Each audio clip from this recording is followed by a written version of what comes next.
Hello loite ho tuni nu khon zong thusim tha khat anangai khom ki no hite tuni thusim sei deu hi anom hle zengin kat lehela azon chan ge inangai chi dingwin ka hin te mu ve movie ki panahen nunga mel hoi ta khani akimo in amin hi anita hi mingol zela hen akoyu vinai ni khan hi anita kom jun me khan hen ne ding hen choyen ahong pian hi le Anita cha lunga hangin ichinu meinu cha hin wata nei itia wo pha chen security guard no cha hongobin Anita cha manovin anup le da chen room neu cha khat bingte tu mun khan chen a hen ta winai itia a hen zo chen Anita chen angol la kai po ni pidinga mingol zela e hen ham tien akigel ta nei Anita he mingol la hipon mingol la hilowanga mingol zelai pitinga akoyo ham ne he no male thu simi kat lihila azona change in ngai dingobin ka hin te mo ve hi chain sin ong ki khelen thlathum masanga chun khokhat devil ketel ki ti khumuna chun thil kidang ta ho jong he an omi nei hi chalai khumuna chun waterfall kha jong he an omin hi cha tuilong thla chu anui langa ko hom khana hen along lu zin hi cha alon lu na kon chun tui pa ma hung po do na chu akim pon koi ma chan jong a he pu ve nei hi chong he thilki dang ta khat chu a hi nei hi chalai khu sunga hen school khat jong he omen school chun Anita jong he ka yen Anita hen anewa pat a hen kyo pi loi na me khat jong he aneyen amin hi Jennifer a hi yen nei Jennifer hi amel hoi gu hilovin akama tamin akama felin school sunga dinga amel hoi penin a umen nahi Anita wang hi mithip a hi in aloi gol to ki wop nom be se lo achang changa thanom mi khan he a hi in nahi chule ama hen ichelai ko sunga chun dongma khani aneyin a dongma pa hi alung si hle zeng angai hle zing in nahi ni khan hi Jennifer chun Anita komen ai poya bai ni thla tiang le concert khat ding a hian ichi party mun ichi concert chun chi hite tina temin hi le Anita cha dom pa to hi je chun anom pon a hin la aloi phapen ai ta na ki wo pi nun atiam hi je chana ma zo da nom pon anu pi ta na hi phana chi in zan hi ong hi ta na ma zo concert na chi ding chana ki goin ai le dom pa chan za da en a hin la chi te te yin hi Jennifer le Anita jang chi chi hanin hi le pha chom lo ka hen concert bona party mun chu aga thlung han tan ahlun hlun hana chan concert boarding artist ben hall la sading ho chu akimu topi hanin Jennifer chan aki holim pi pi na hi la sading ho pasal khat pa chan Jennifer ko ma chan hi poya ju gala ba temin don te ki bar ka na tien ju gala en adon ta ve na hi pha chom kha zo hen Anita jang ka po dai na hi le po do ka ala chen pasal ho chen Jennifer kom chen en ta thu chu wa dong win hi le Jennifer chen en ta chu a sei se de jeng en hi itia sei se chu Anita en akiza akini nei Anita jong chong kha zo en hong pheyin Jennifer kom chen ipida hita nei sei ham ti na seyin a hin la a si so nom lo je chen a thip san ta nei la sa ding ho jong chen la sa ai a hin pan ta vin mi pi ki khom ho chana hin ve pan ta vin a hile a vet nom thei hle jeng ovin ala so changai nom thei hle jeng ovin alang khana Jennifer chen la sa khat ben ki ti pa cho a ve en a dei hle jeng en hi itia la sa pe lai tawa chen Anita en a khat langa kona karen so na kona mei hung kong chu amutan hitia me ko mu chu Anita chni pham ti a het chit lo je chen a ve ve na hi le pha chom lo ka chen a naw in chu a hung ka ta na hi hitia in a ha ka pha na chen a sunga mi ho chu ama ho kin so na thei chi chen a jam che jeng ta wen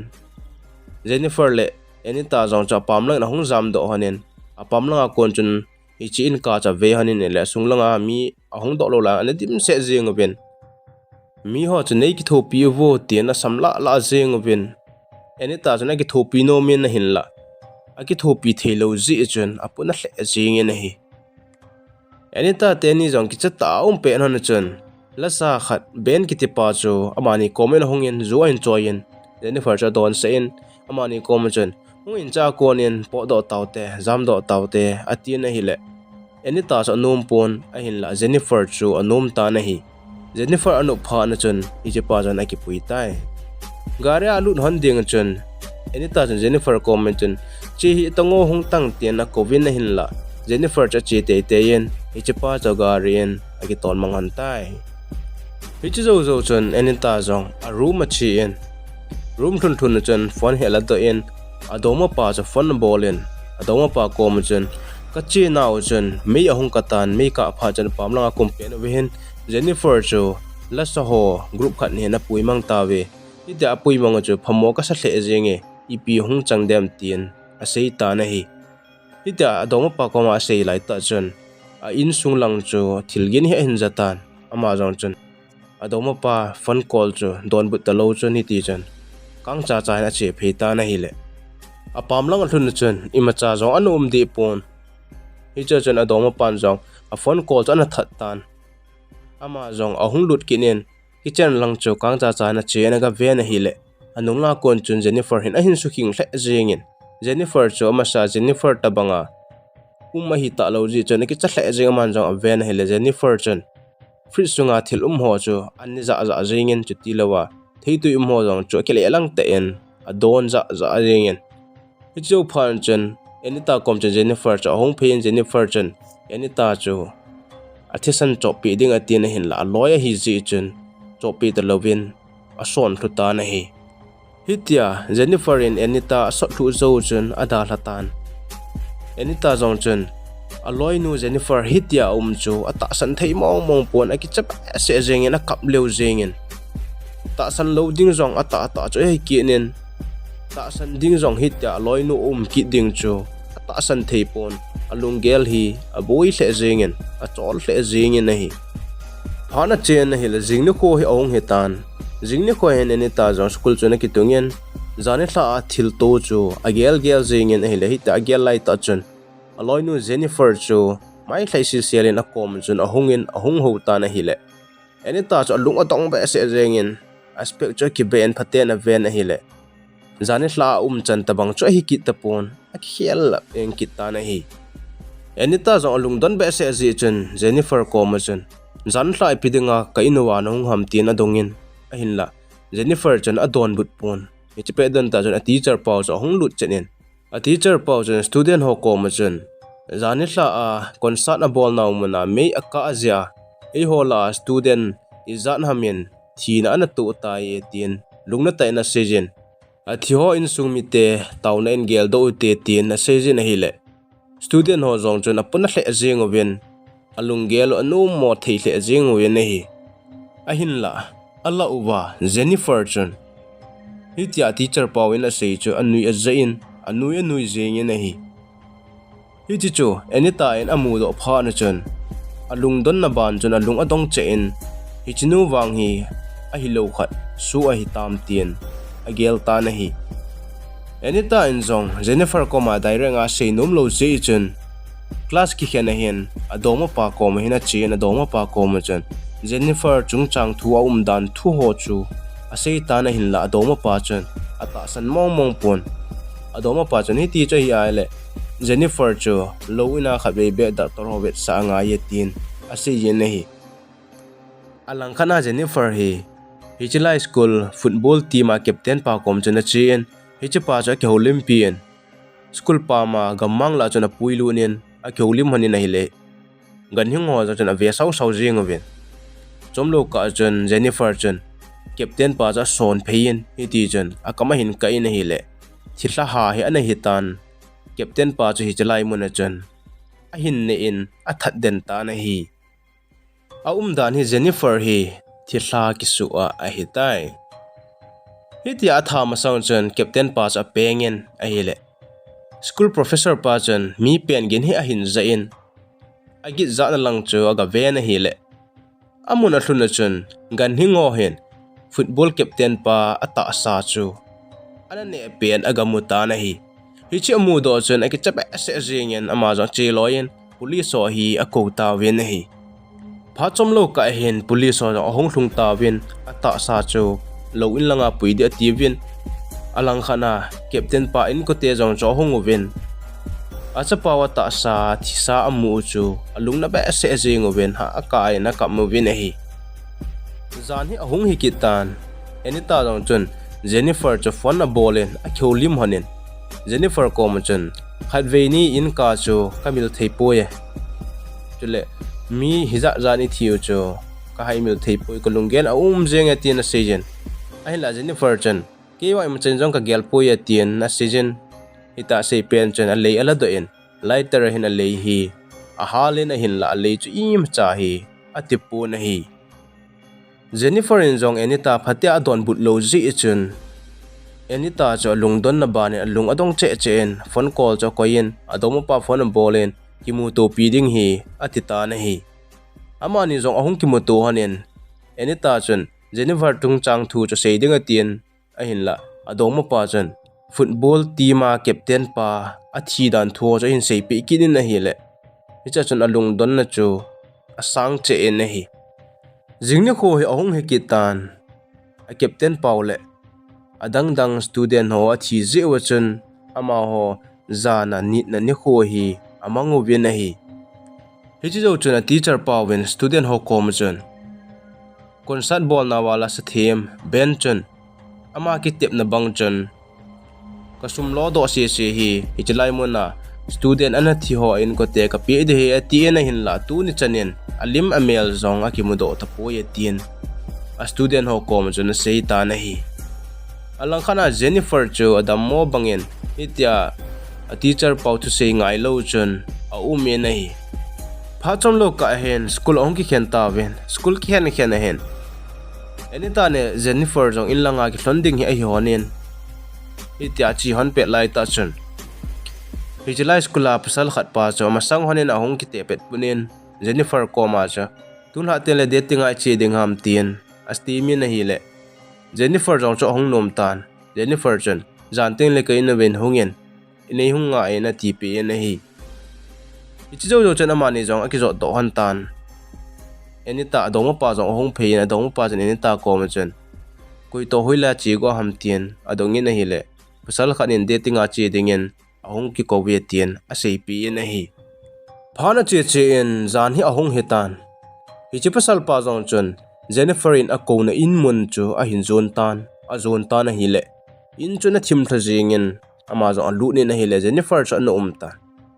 Jennifer to hong ki mu to hanin hi chu chun Jennifer in amit kang ho po hi a hin le ji in amit color hi a hin hial ji in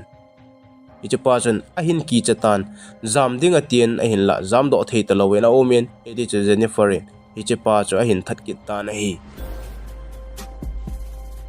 alang khana enita jong adong pa ina hen omen ita omlai ta jan amit hlai hen Jennifer thilhalima pe ni hin mutan he laki chapa se jingen adong pa da hla jan gari hin kemanin in langin azam ta na hi enita jong kichata a in langa azam pe na chun lampi en Aloinu Jennifer cho ti sanmat de do hin ana dingin na hi ichi mu pha jan apel do in Jennifer jong cho gari chung chun ahung chom do in asu ki chain na hi le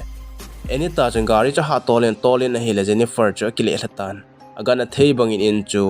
aga lut ta na hi ina hluna chen ma jong kichata chun a omen a hi thei na I mut huwa ajing ding tin a omen na hi le ichpe don ta chun Jennifer he I ma chati lo ten a lup na chunga chun an ki nen a hin ho loi na hi le enita chu a ki chat na ba na chun a king ki nen a ki chat na chu ki be che jing na hi Aloinu Jennifer jong chun phatte chan enita kom chun a seitan khaveini hla a konsa na me ka zowa benin ei pui zo chun ben le loi ho he ana hi win ei pui win wa dung ki dang om na mona khon ei hen win hi ti chun zadu he asimu win ama hon sum ha mu na di ai lo le a thil bolo a phat theina ding chun kolpa thin ho kom hin ei na ki thla no win hi ti chun ei that no win wadung hon ei na le lu no win a hi ahin la ama ho thil bol lo thling lo chun ke cho ei le lut wang wa chun hi ti hin mi him tabang thila in ko hung hing do kinin hi ti ai ko he tin a sei pi ta na hi a dan he Jennifer atha zo wa cho Thilha hi Jennifer ta sa sunga ana lu tre hitan Jennifer ron a sei be in hitia ei tha na munwa kona khong po do zo chun ka gil akil ba se zingen lampi chun mi khan ka kitopi in hi chipa ja gamlain ka puilu nen ata sa zo se chu ka ne chai na hi le ka wa be me na he tin a sei ki ni na hi Jennifer ron Aloinu ko ma chun kha veini tha ana ko ma ko honga jong chun ka gil akil le zingen nang ka mu chun ne jing ding ka tin a hin la nang ka loi na hi je chun ne lo wen ti chun gil kil kana thoin icha chun kana po do ki ni na he a hi ke hi tu a he ka gil kil pe ting le mi koi tabang hi jong le ka ne nom jing ji a hi in ka gil kil lo pe ting la wang a boi de poye tin a sei jin a hi le eni ta jong ki cha le jing in eni ta chun Aloinu kom cha kana the bang hi cha kon po do jing in nei da ra loi jing in a tin a sei jin a hi le winda kon chun na ki le hla in azam ta na hi Enita in zong Aloinu window akona aki chop hla chu aki chat pi in agan thebang cha chi phen ga ben a hin la Aloinu Jennifer chu amuman mong po na hi jingni khu hi ahong hi kitan Enita zong library mun khanina chi in Aloinu Jennifer tabanga Thilha kisoh ho atha ding dan lekha ki sut noi a hin hol ta na hi aman zong hol in a hi le lekha khani a hin mutan asimin na hi le Aloinu Jennifer banga asunga Thilha lut ho hi gan cha sa hian lang mi him sa hele ichua ki wa a hi tawin ama ho atha ding dan hi agil kil lai ta le alung don ta kho chem chai sut pi ale athi je nge tin ani ki ji in na hi a hi chu Aloinu Jennifer hi ben to ho loi chun ki thoina ana manu chu hin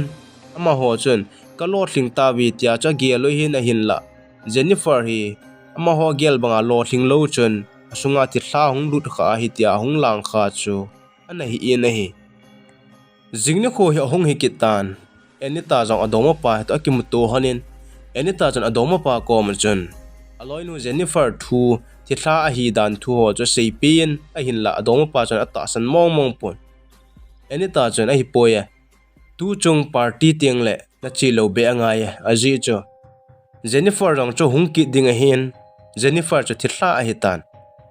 mel hoi ta hung ki sim ki ding ting chele mi apui mang ding a hin tha ki ding a he icha chon hung da jeng in tien a se jin a hin la adoma pa chon adoma nu thu sei cho ta san mong po na hi phana chi in a hi la zan a hung hitan party pha cha hitan Enitan jong party mun chon adoma pa hung ding cho ngain a hung mong ta po na hi alang khana Enita adoma pa jong yeng lama hin party mun lang cha hin zon tan a hin del phei tan a hi le picha chun Aloinu Jennifer chun a hin ting tan Jennifer chun Enita adoma pa ko ma chun Enita en EPPC ti ham alung han na ding chun azo cha sejin a hi le Enita adoma pa jong cho lunggel ki chomi ni cha pa chun Jennifer vetna la mel ma hoi je chun Jennifer jong chun Enita adoma pa chu ngola han chom khat ga to hi te ka kholim he te tiana puin pului de du mun khan hin a to pi in a kholim pi ta na hi Jennifer jong chun Enita adoma pa chu ga kis ding a tin a hi le Enita adoma pa sa nom pon adoma pa jan Enita in hedo hen lang hela no mo asa ding hi atin a hi le Jennifer chu alung a hang ta na hi alang khana Enita in zong adoma pa alung gim pi ji chun a hin hol pan ta na hi Jennifer jong chun Enita adoma pa chu anup lo ji chun a tu huina manin wadung sung chun a son lu nen tha ding hi atita na hi hitia Jennifer in Enita adoma pa tha go lai ta chun Enita hi chalai mun cho hong hlung tan ong hlun chun Jennifer hong khe in hi le amai chu ki chan hle jing in Enita jong Jennifer kom chun im cha lo he na tin hin la Jennifer chun tha de ti ji chun Enita lung hangin a ki chom du nen aga ki del pi ta na hi Jennifer jong Enita dom pa tha te de atin iti chen tuila kon chun ahong ki dom sangin ahong nai na hi le Enita dom pa chun mol sau ta khan he lain a oi cha su pi ta na hi le a oi chun a ki phut tan oya kon chun thi tam ta pi jong hi ahong do en itia thi a ha hung do wal ji chun Jennifer chun alel phan chun amani da hlan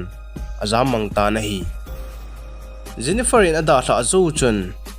enita adoma pa Jennifer in a pepi maha ho chu lel be se zingen chat Thilha win a tan enita in zong adoma pa cha lona zia hepon a ve ena kamin a hile pha chomlo ka in adoma pa chu athita na hi adoma pa thi zo chun enita lung a hangin alung na be se zingen Jennifer agi ina a in muna chun chi in window kon chuna ki chom lu tho in Jennifer chu tha ding atien lukna chun chun aki del pi ta na hi ama ni zo aki del honi na hil a zo zo na chun enita in Jennifer chu chem che in alung don ta cha sut pi ta na hi le Jennifer chu athita na hi Jennifer thi zo chun